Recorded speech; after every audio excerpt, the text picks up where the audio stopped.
Festival for Opera, Music, Theater is een internationaal festival op diverse locaties in Rotterdam. In de O-Labs krijgen jonge makers de ruimte om te experimenteren en hun work in progress te tonen aan publiek. Mijn naam is Isel Klaasens en in deze podcast ontmoet ik de makers die tijdens de editie 2026 onderdeel zijn van deze O-Labs. Ik vraag hen onder andere: wat wil jij onderzoeken met je publiek? I'm here with Maia Steinberg, composer, singer, interdisciplinary creator and community artist. She studied composition in her native country, Uruguay, then moved to France to study composition for audiovisual media there, and then traveled on to the Netherlands where she studied classical singing. Welcome to the O offices and this podcast. This festival is, of course, all about the music and the voice in theater. So I was curious, where did your love for singing start? Yes, thank you for receiving me this space. My love for singing. Actually, I always tell that it comes from a very dark place. When I was a teenager, I was suffering from depression, and music saved my life because my voice was my sung voice, my songs were the only place where I could express myself. So I started singing as a way of trying to express myself and trying to heal and to go through that pain that I was feeling at the moment. So, yes. So before, as a kid, you didn't really As sing? well, yes. I used to compose songs, to write poetry as well. I used to develop a music notation system on my piano when I was very little and to sing. But yeah, I think I really took it seriously after my teenager years because at first it was, of course, for fun, and singing songs that I knew. I loved music from movies. That's why I also became a composer, especially Disney movies and all those wonderful songs. So yeah, then it was just a game at first, music. And then it became really a tool for connection, for healing, and until today. But the composing was there also from a very young age already. Yes, songwriting, yes, and I think composing songs first, and then I went into composing studies later on. Yeah. And what was the first instrument that you learned to play? It was a piano, but it was those like toy pianos. But yeah, it's like I used to have a very small one and then a bigger one and then a bigger one. And at some point I had a good piano. But it was a piano. I learned by myself.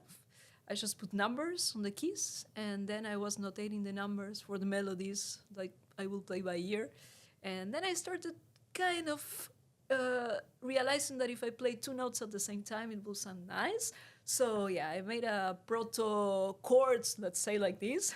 And yes, so it was piano, and then I also learned guitar, and Go from there. Yes. And I read that after graduating, you discovered sound healing. But it sounds like that you already discovered this in yourself in your teenage years. But when did you first became aware that this actually was a thing, sound healing? Yes, so as you said, it has always been there. Music as a way of healing and as a way of connection. I think that's more connection with yourself, with the others. But it was also during a crisis in my life when, it was between graduations, let's say. I did many studies, many music diplomas. And at some point of my life, I became homeless. I was living in France. And it was like all my life. At that time, I really wanted to become an opera singer, and I was really training for it. It was very tough. And at some point, my life just disappeared. Everything I had, it was like, okay, now it's over. What do I do? And at that time, I was in a relationship with somebody that was a bit into mantras, meditation, like more Western philosophy. And I started kind of being curious about it, especially during COVID, where I started to meditate and connect with these mantras. But I never took it seriously. It was more like, oh, this is nice, but I will try to be an opera singer. And then at that point where my life kind of went nuts, as I said, I went back to my home country, and at the time I also bought a singing bowl that I brought with me. And yeah, I remember that there was one day that I was really like in this situation where I didn't know what to do. I started playing the singing bowl. It's just singing freely. And something really moved me. Something really happened there. And from that moment, I started researching more. What is all this about? And via reading this and reading that, I came into sound healing. I became very interested. I bought more instruments. And well, then life took me back to the Netherlands. And yeah, I started a practice as a sound healer. Yes, I went too much into the spiritual side at that time. And then I went kind of back into the more artistic side and combining these elements. So it has been a long journey so far. Yeah, so now your practice is really like also socially based, but so that wasn't your starting point. Your starting point was really the, more aesthetic maybe, the opera singing. Yeah, it's, I mean, my spiritual life, so to speak, has always been there. I have always been interested in spirituality. I never really connected it with music until that moment. And I went too much maybe into the spiritual side to the point that, I was still studying opera when I came back to the Netherlands, but it just was not really aligning for me. So I started making, here in Rotterdam, singing circles and meeting other spiritual communities, but I was really missing the artistic part of that. So it has been a process of going, like a pendulum from one extreme to the other. And now I found that I can actually create that impact or have that, I won't call it spirituality, but that impact or that transformation via the practice that I do right now, that it feels more aligned and it feels that everything just comes together in this practice. Because what I feel sometimes with spiritual communities is that it's too much for a certain type of people, whereas this socially engaged practice is more open and accessible for people. And I really like to give new experiences to somebody that maybe never heard a singing bowl or that never did a performance or not did a performance, like participated in a performance, singing along with other people. So I really like this content of newness. I don't know if you say newness, but innovation in a sense. So giving people an experience that they never had before. And I really like that. And at first did you maybe think like it's really too... worlds that are far apart, so I can't combine them.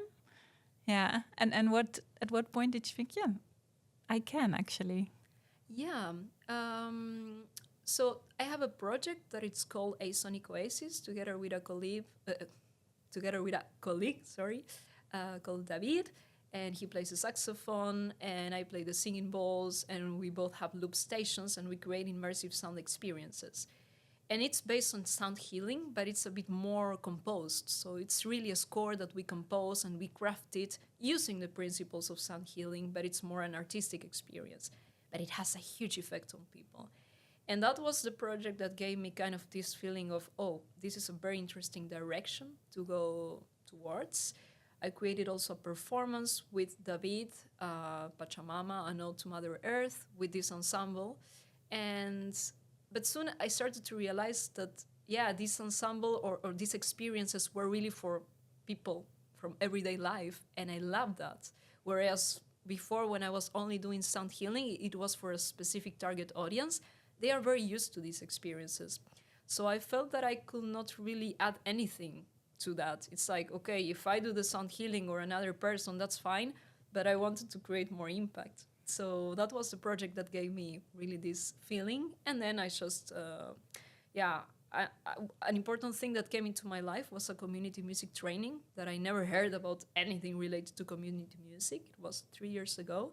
And that changed my life because that was the moment that I said, but actually, I don't need a singing bowl to create this. It can also be with a voice, with singing together, with creating playfulness. So, everything just kind of came together, led to this path. And maybe I was thinking it's kind of maybe also the same for the opera audience. Like the spiritual audience is a certain group who is used to this experience, but it also for a theater audience also a certain group who is used to these experiences. So now you can bridge the gap between them. Yeah, that's how I feel that I went from one extreme into the other, because I'm also used to I mean, I sang in a lot of productions, I sang in very important places as well, and I know very well this audience because I was also part of this audience. So the funny thing is that you see a lot of connection points, and that was where I came in, sort of, because I was seeing that both very, very distant people are actually connecting in some ways. And I said, like, my passion is connecting people, places. I'm a natural networker. I think that's something that and my work is all about connection as the human mandala that I'm presenting in a festival. So it feels very aligned for me to just try to create this connection. Yeah, you mentioned O Festival and the Human Mandala, but maybe you can tell us a little bit more about your concept and your research. Yeah, so the Human Mandala is part of the Voices of the Earth project. That is a project that is, it has different outputs. So the whole idea behind the project is to gather and to collect different perspectives about what does the earth mean to each one of us, and how through traditional songs or also opera arias we can understand how there are so many different perspectives about the relationship human-earth. So there are two main formats for this project. One is a community performance that we co-create with people living in a neighborhood or in a city. That we did it already in Tilburg and very recently in Rotterdam. And the other is the Human Mandala, that actually was born through the first community performance that we did a mandala on stage. And then, I found it so beautiful that I wanted to really create a whole performance on its own. And the O Festival gave me the opportunity, and the Theater Southplain, of course, to develop this idea. And it goes about connection, about creating a mandala with the audience as a symbol of connection and as a symbol of how many voices are around us and inside us that connects us with each other and with the world around us. And why the mandala as a starting point? The mandala was a game, actually, that I discovered, I think, 5 years ago in a training that has nothing to do with music, but more with cultural entrepreneurship. And I found it fascinating. It was something very, I don't know, it really touched me. And then, I also, in my free time, if I have any free time, I study esotericism and Jungian theory. I'm very fond of Jung and the ideas about the unconscious, the collective archetypes. That has a lot to do also with the performance. And the idea of the mandala. And also I love sacred geometry. So for me, the mandala is a big symbol of connection and of the microcosmos and the macrocosmos, and how we as humans, we embody the whole universe. And that means that we are all interconnected. So I feel that's a great symbol to express that we are all interconnected, and the threads that symbolizes these voices that we all inhabit us. And I find there are many layers to it, many symbolic layers. And I don't know if it's clear what I'm saying. Yeah, it is. And then during the OLAP on stage, there will be 12 people, I think, who will form the mandala with you. That is changing a bit. Mm-hmm. So, at first we said we should build a mandala with 12 people. But now we are going to... there will be different scenes and different mandala patterns. I'm spoiling a bit the performance. So the first one will be around 10 or missing 12, maybe 12. Sorry, I'm speaking Dutch now. But 10, 9, 12 people. And then, we will develop other forms, and I will spoil the end. But at first, we will just... It's good, I think, for people to know that when they come, they might be on the floor with you. Everybody will be on the floor. So that's a spoiler. But of course, the participation is completely voluntary. I mean, if somebody doesn't want to participate, that's fine. But don't expect a traditional theater performance. It's really a participatory performance where the audience is sitting on a circle. We will be all on the same level. So it's more of an experience rather than a performance. And of course, it's a test because we are developing the concept, and the OLAB is the first time that we will actually present it for a bigger audience. And what would you like to know afterwards from the audience? What do you want them to give? What kind of feedback are you looking for? Yeah, first of all, how was the experience for them? I think there are some practical stuff that we want to test and to see how it is. And yeah, I'm very curious to know if they felt identified with something that we said, or an archetype or a story that they heard. And yeah, what can be improved. And I mean, I'm very curious to see what happens, not specifically any part for now feedback, but yeah, every time I do this type of exchanges with the audiences, I really like to just leave it open to see what emerges, and that's the most magical, I think. And I read that this project comes from a year-long research you did into traditional songs. How did you start this research, and where did it take you? Wow, it's a very long story. I will try to make it short. So when it was 2021, during COVID, I was supposed to go to UK to sing an opera, and then, everything was closed. And I ended up in Croatia for a world music camp. I never did that in my life. Like, it was like, I was an opera singer, It's like, what the heck is this? And how come that you... I applied to whatever was available to do in the summer, and I said, okay, Croatia, nice, let's see. And that changed my life, because it helped me reconnect with my own music from my country. At first, it was very uncomfortable, like people singing without scores, by heart. And I was like, no, guys, and out of tune. And I was like, my inner opera singer was panicking. And then I made it 6 times more, this program. It's called Ethno, from Jeunesse Musicals International.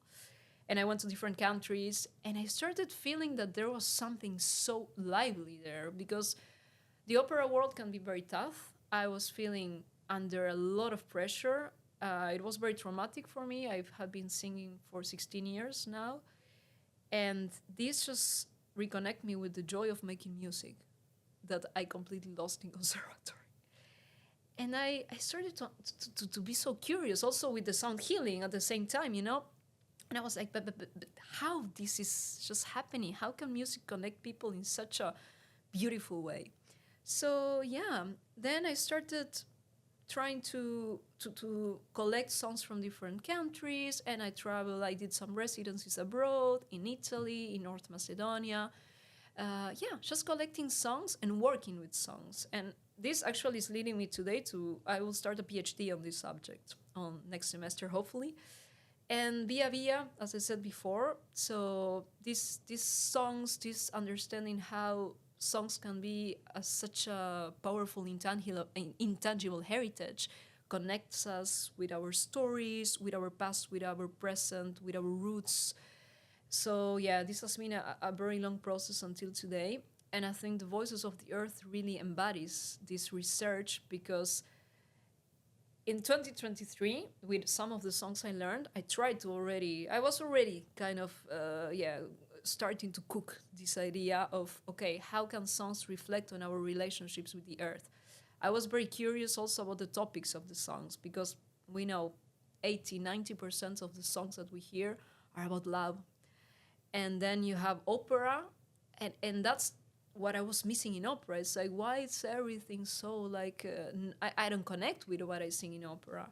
And how is it possible that I connect so much with the music that, they are from other countries, or the music from my own country? And that you sometimes maybe also didn't understand because you don't speak the language. Or as well. Yeah, that happens. But then when you start to dig a bit more into the song and the origins, there is such a richness there, like so many influences. And so I started being very passionate about this. And of course, when I came back to sing opera, I was like, I feel so empty. And I had a problem with a teacher, because I said like, hey, I feel like I'm dead when I sing. I just want to really feel this connection. So yes, to answer the question about, I forgot the question now, about the songs. Yeah. So about the research, like Yeah, how the did it research. start and where did it take you? But because I'm curious, like how do you search for these songs, traditional songs? Yeah, do you go to certain places and ask people, or how does that work? Well, the thing is that after this ethnos, I collected a lot of songs. Then I went to Italy to a specific residency from a theater in the middle of nowhere that they work with songs, and I learned a lot of songs from them. And yeah, then I just started an initiative that is called the Zangbuurt here in Rotterdam, and then it expanded to other cities. And in that initiative, we asked neighbors to come together and to teach songs from their own cultures. And I learned so many songs from them. I learned even Dutch from them. So, yes, I have been collecting songs from people, or sometimes you're just, yeah, scrolling or searching on YouTube and you find songs.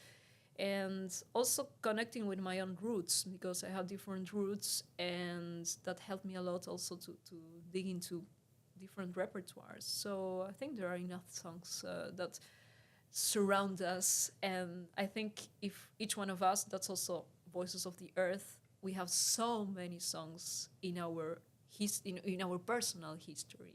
So yeah, they are just testimonies of who we are. So there is enough material already in our own lives. And you take all this material into this project, and do you like select per performance what you want to sing during the performance? In the mandala, we already have the songs. These songs also came from the ancient versions of Voices of the Earth, since this street performance. I select them, I curate the songs for sure for this project. And yeah, I'm going back to the Jungian theory. I'm super interested on the concept of the unconsciousness of songs. And I always give the example of Bella Ciao, for example. That is a song that everybody sings, Bella Ciao. But it's a song that is quite drastic, and it's just the context of the song and the what it's encapsulated in the song is very heavy. And for example, in the Voices of the Earth, we have a gospel song, and it's a beautiful song, and a lot of people know this song. But actually, it just reflects the oppression of slaves in America. And this unconscious of the song, I found it very fascinating to go a bit beyond the surface of a song and really dig into the story and the voices that created that song.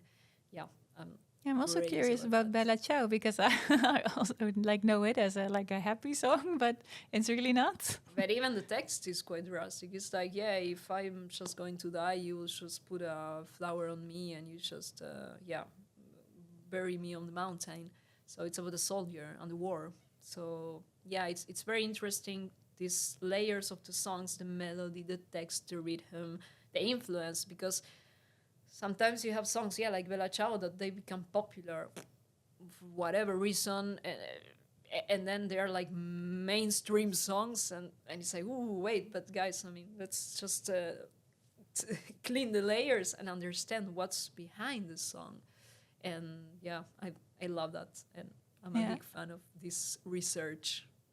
Yeah, it's nice. You also founded Vocreation. Could you tell us a little bit about that? Yes, so Vocreation is a new name for what was before Project A voice journey. And yeah, so since January this year, it's called Vocreation, and it's basically co-creating with voices, connecting voices and creating impact. That's what we do. And yeah, former Vocreation Project A was born, I think, 7 years ago when I was in France, when I was studying composition, but I was already with this desire of, I was just composing, and I said like, I feel I'm just in my computer. The world is falling apart already 7 years ago. Let's not even talk about that. And I felt like I was not contributing to anything. I felt like, it's like, what's the point of just doing this? And I got interested in the community or in the entrepreneurship world and work. And yeah, I got into some programs and I started saying, oh, but that would be so nice to write operas, but not about like, Romeo and Juliet, but actually about topics that can be meaningful for society. And I did a first project with an organization that was called Coexisting. And we did a really nice music theater performance with Muslim, Christian, and Jewish music, kind of creating this connection and showing that we were defending the same values. And then at some point, I was quite young at the time, I said like, this is too much for me. I just want to be an opera singer. And it started. So I put it in the drawer, And then, well, I already told you a story. Some years later, I still was struggling to be an opera singer, but training very hard and that. And then life crisis. And at some point, I came back to the Netherlands. I still wanted to be an opera singer, so I went to make a master in Fontis. But the pieces were not fitting anymore.